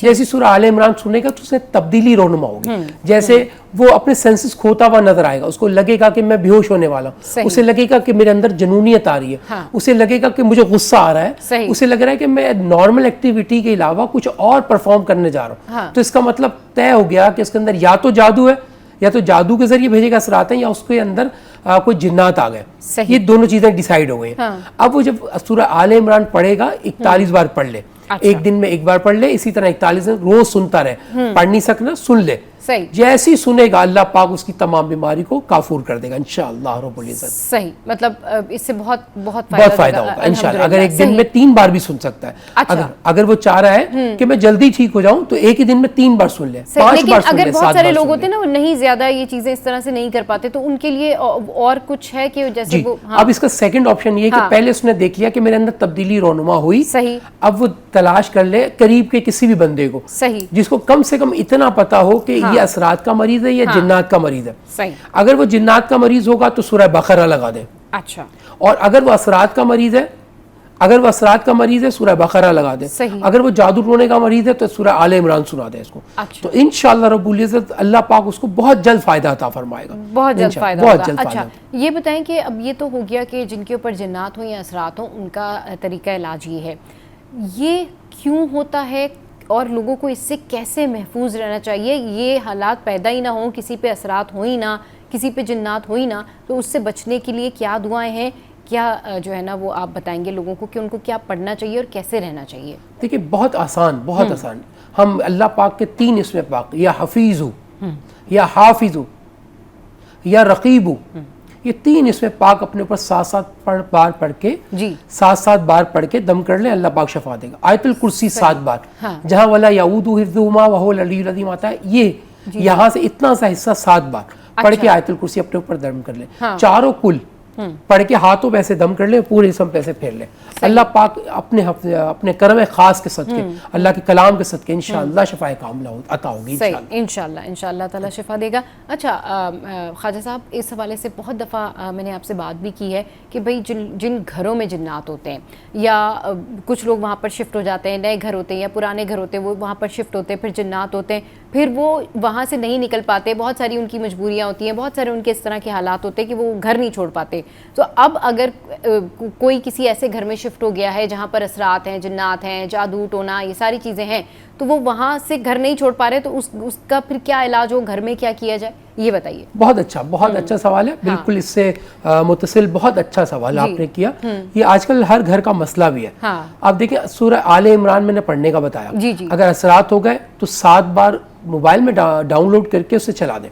अच्छा। अगर पढ़ सके तो बेहतरीन है, वही पानी को ले और घर में छट्टे लगाएं, सही। ठीक है, पानी घर में छड़क लें तो उससे भी फौरन इंशाअल्लाह अल्लाह के हुक्म से फ़ायदा होगा। इसी तरह लुबान ले लें, लुबान पे यही सूरह आले इमरान पढ़कर दम करके उसे घर में धूनी कर दें। इसी तरह जी एक दफ़ा, 3 दफ़ा, 5 दफ़ा, 7 दफ़ा, सही। इसी तरह 41 दफ़ा, हाँ। जितना आप ज़्यादा कर सके उतना ज़्यादा फ़ायदा होगा। सही। इसी तरह आप अगरबत्ती ले लें, उस पर पढ़ के दम कर दें और घर में लगा दें, तो इन तमाम चीज़ों से फ़ायदा होगा। जैसे मैंने सूरह आले इमरान की आज का हमारे टॉपिक में भी शामिल जी, थी, जी, जी, बिल्कुल, तो सूरह हाँ। आले इमरान की इसके अलावा भी बहुत सारे फ़वाइद हैं। बिल्कुल बिल्कुल, आप बताइए कि जी जी, आप क्या-क्या? ये ना समझें कि सिर्फ असरात में ही फायदा। हाँ, एक बंदा कहता है मेरा रोजगार नहीं लग रहा, तो सही। मैं क्या करूं? हाँ। तो 100% एक बार सूरह आले इमरान पढ़ ले 7 दिन तक, सही। 8वें दिन इंशाअल्लाह अल्लाह के हुक्म से उसको रोजगार मिल जाएगा। लेकिन पढ़नी कब है? जी जी, पढ़नी जोहर की नमाज के बाद, जहां फर्ज अदा किया वहीं बैठ जाए। रोजगार के लिए, जॉब के लिए सूरह आले इमरान जोहर के बाद जी, जहां फर्ज पढ़े एक दफा पढ़ ले, एक दफा इंशाअल्लाह 7वें या 8वें दिन इंशाअल्लाह बुलावा आ जाएगा। सही। इसी तरह आपको अक्सर लोगों को फिक्र होती है मेरी कब्र का क्या होगा, मेरा हशर का क्या होगा, मेरी कब्र में क्या होगा, मैंने गुनाह किए बहुत ज्यादा, या बहुत ज्यादा सेंसिटिव रहते हैं इस हवाले से कि हमसे बहुत जिंदगी में गलतियां सरजद हो गई हैं, तो हमें पता नहीं माफी मिलेगी। सूरह आले इमरान पढ़कर अल्लाह की बारगाह में दुआ मांगे, तो इंशाअल्लाह ये जो खौफ कब्र है ये भी जाता रहेगा, और अल्लाह पाक इंशाअल्लाह इस कलाम पाक के सदके इंशाअल्लाह बख्शिश का और मग़फ़िरत का जरिया भी बना देगा। इसी तरह कोई शख्स गायब हो जाए, गुम जाए, हम परेशान हैं वो गुम गया, कहाँ गया, हम उसे तलाश कर रहे हैं, वो मिल नहीं पा रहा, तो कहाँ मिलेगा, कैसे मिलेगा? सूरह आले इमरान पढ़िए, और जैसे ही पढ़ेंगे फौरन वो गायब 24 घंटे के अंदर अंदर उसकी इत्तला आ जाएगी कि वो फलां जगह पर है, फलां मकाम पर है, या उसके वो खुद फोन कर लेगा। पहली ऑप्शन तो ये है कि वो खुद फोन करेगा, नहीं तो कोई और बंदा उसका इत्तला दे देगा, फला बंदा है जिंदा हालत में या मुर्दा हालत में, फला जगह है, वो मिल जाएगा। सही है, यानी कि कोई गुमशुदा हो जाए तो उसके लिए भी पढ़ी जा सकती है। चलिए जी, बहुत शुक्रिया ख्वाजा साहब, आपने हमके लिए वक्त निकाला, और बस अल्लाह से यही दुआ है कि अल्लाह ताला अपना रहम करम हम पर बनाए रखे और तमाम आफत और मुसीबतों से दूर रखे। तो अपना ख्याल रखिए, इर्द गिर्द लोगों का ख्याल रखिए। आज का शो कैसा लगा ज़रूर बताइएगा, हमारी सोशल साइट पर देखते रहिए सिटी एट 10।